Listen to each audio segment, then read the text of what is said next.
प्रशांत वानी। आचार्य जी, होली पर एक ऑनलाइन सवाल आया है।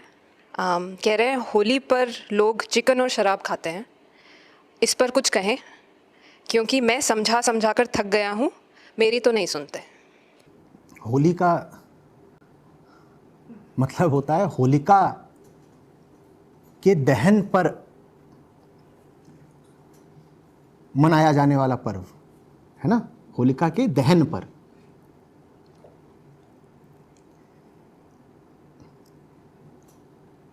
और ज़्यादातर लोग होली ऐसे मनाते हैं जैसे होलिका को सम्मानित कर रहे हों। जो कुछ होली के नाम पर होता है उसमें प्रहलाद तो कहीं नहीं है, उसमें होलिका ही होलिका है।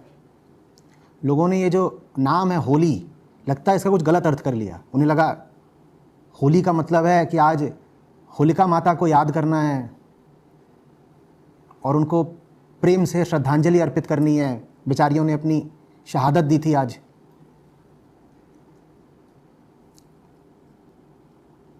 होली का मतलब समझते हैं हम क्या है?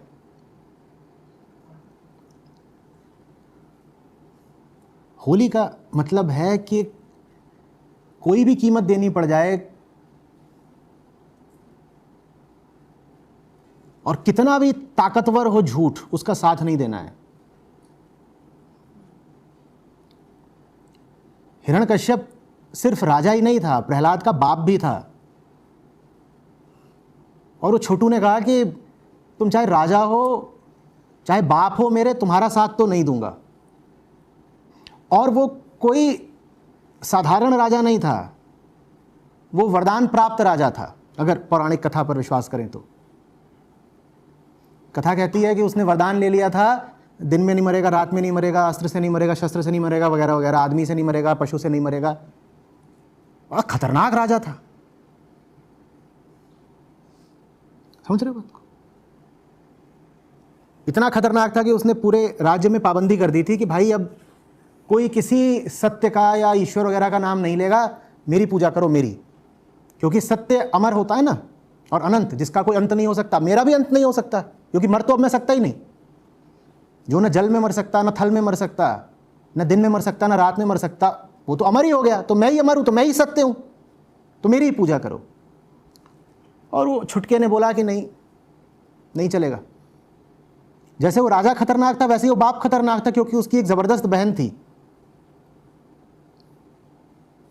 और बहन के पास कहते हैं कि एक शक्ति थी, कहीं कहा जाता है कि एक दुशाला जैसा था जो अग्निरोधी था, फायर प्रूफ, कि वो उसको पहन लेती थी तो वो आग से भी गुजर सकती थी, उसको आग नहीं लगती। पूरा राज्य मान रहा है राजा साहब की बात, तो छोटे ने मानने से मना कर दिया, बोला मैं तो नहीं मानता।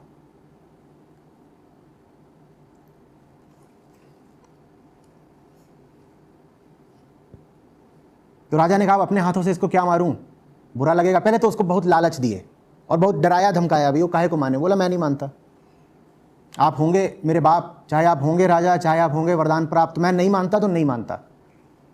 मेरे लिए सच ही सच है, सच ही बाप है, कोई बाप सच से बड़ा नहीं होता।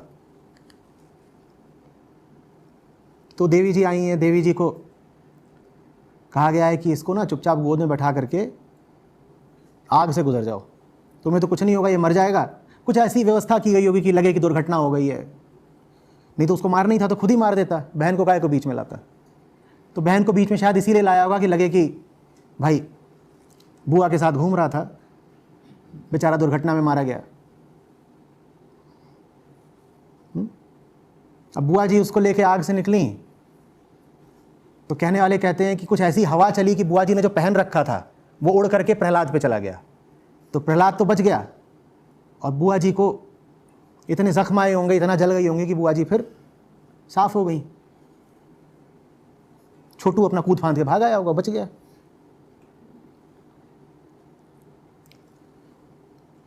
ये तुम देख रहे हो पूरी कहानी कहां को जा रही है। ये पूरी कहानी जा रही है कि समाज कुछ कहता हो, प्रकृति कुछ कहती हो, परिस्थिति कुछ कहती हो, सत्ता कुछ कहती हो, मुझे करना वही है जो सही है। ये है होली। बात समझ में आ रही है? प्रकृति कुछ कहती हो, परिवार कुछ कहता हो, परिस्थिति कुछ कहती हो, मुझे करना वही है जो सही है। ये है होली का कुल अर्थ। एक दो बातें इसमें और जोड़ सकते हैं, वो मैं बोल दूंगा। इसमें चिकन और दारू कहां से आ गए, मुझे समझाओ। कहां से आ गए? और इसमें ये हुल्लड़ कहां से आ गया? कीचड़ फेंकना और बकलोली करना और भाभी को रंगना, ये कहां से आया, समझाओ। लोगों को भाभियों से बहुत प्यार हो जाता है होली के दिन। आधे शहर की औरतें उस दिन भाभी हो जाती हैं।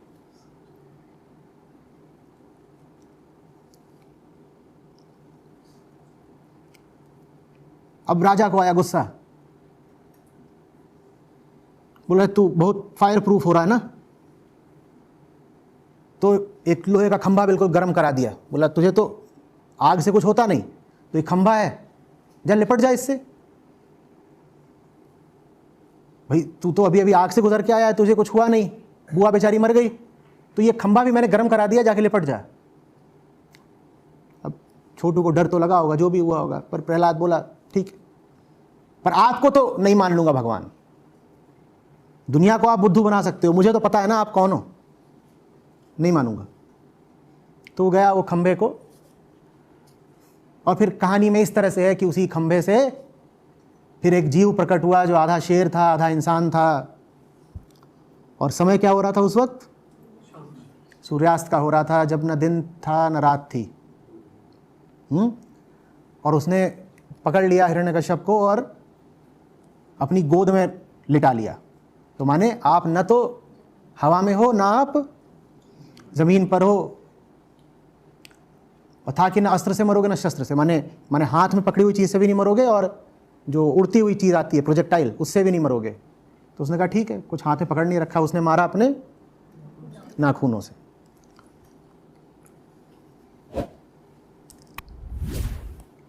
बहुत चालाक हो रहा था हिरण्यकश्यप, है ना। बड़ी तपस्या की, लेकिन वरदान क्या मांगा कि मैं मरूं नहीं, मैं ही राजा बन जाऊं, मैं ही भगवान बन जाऊं।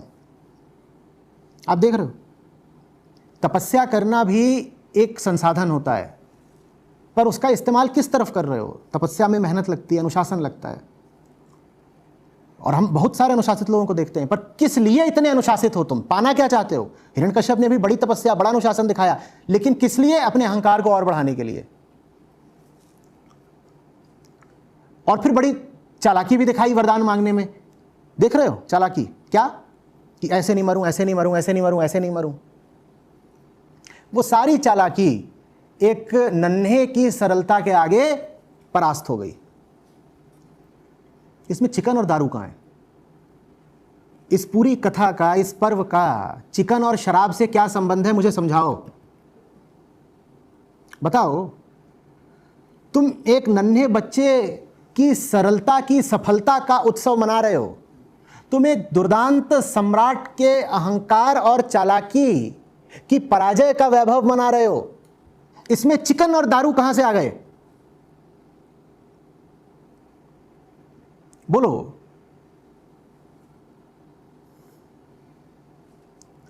ये हम कर क्या रहे हैं धर्म के नाम पर? हम किस हिसाब से अपने आप को हिंदू बोलते हैं? जो हिंदू हैं उनसे कह रहा हूं, कैसे?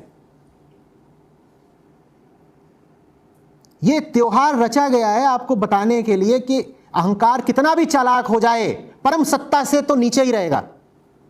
तुम्हारी कोई भी चालाकी सच को नहीं जीत लेगी। ये अहंकार इसलिए रचा गया है। ये अहंकार, ये त्योहार वास्तव में सरलता की जीत का त्योहार है। सरलता, मासूमियत, निर्दोषता। कुछ नहीं था छोटू के पास, लेकिन जीता, और जो जो लगे हुए थे उसको मारने में सब साफ हो गए। ये त्योहार बताता है तुमको कि कितने भी कमजोर हो तुम, कितने भी छोटे हो, गलत जगह सर नहीं झुका देना है। भले ही वो गलत जगह तुम्हारे अपने बाप की जगह क्यों ना हो। बाप से मतलब समझ रहे हो? जिससे तुम्हारा प्राकृतिक संबंध है, जिससे तुम्हारा देह का रक्त संबंध है। प्रकृति के आगे सर नहीं झुका देना है। बाप का अर्थ यहां पे प्रकृति से है। प्रकृति के आगे सर नहीं झुका देना है, सर तो सच के आगे ही झुकेगा। और एक खौफनाक चीज बताती है ये कहानी कि जब तुम सच के साथ चलने लगते हो तो तुम्हारे नात रिश्तेदार, ये करीबी लोग, यही तुम्हारे सबसे बड़े दुश्मन हो जाते हैं। प्रहलाद जैसे ही सच के साथ हुआ, उसे मारने कोई दूर के लोग नहीं आए, उसकी अपनी बुआ और अपना बाप उसको मारने में लग गए।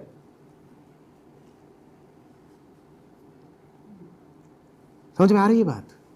इसमें चिकन और दारू कहां से आए, समझाओ।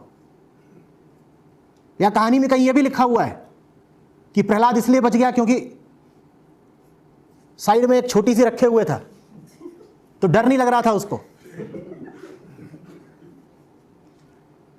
बोल रहा होलिका मौसी, बुआ,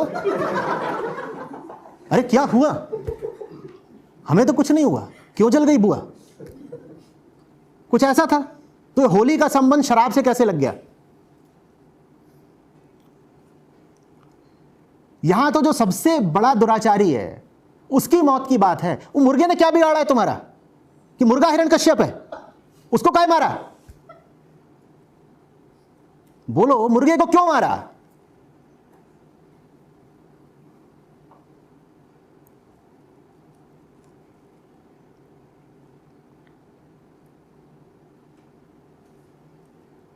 मुर्गे से दुश्मनी क्या है बताओ? कोई भी त्योहार आए उसको विकृत कर ही देना है ना। अभी महाशिवरात्रि बीती तो उस पर भांग, गांजा और ये सब कुछ करा जा रहा है बम बम भोले के साथ। शर्म नहीं आती?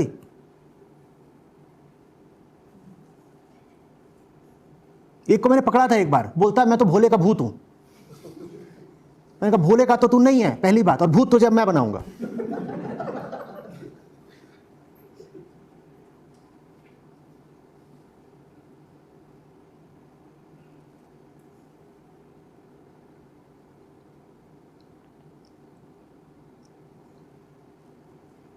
त्योहार बहुत सोच समझकर, बहुत तरीके से ईजाद की हुई विधि हैं।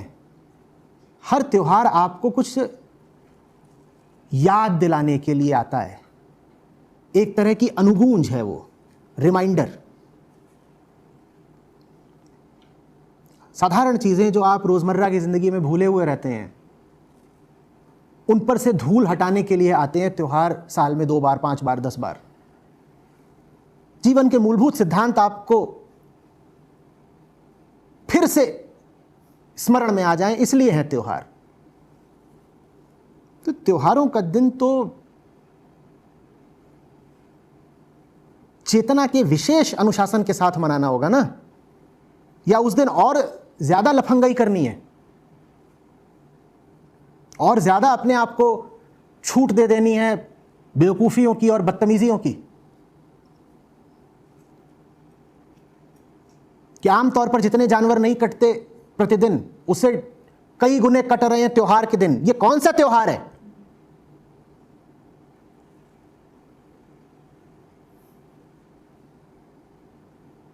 चाहे होली हो, चाहे बकरीद हो, और चाहे क्रिसमस हो। मैं पूछना चाह रहा हूं, ये त्योहार कौन से हैं जो निर्दोष जानवरों का खून बहाए बिना मनाए नहीं जा सकते?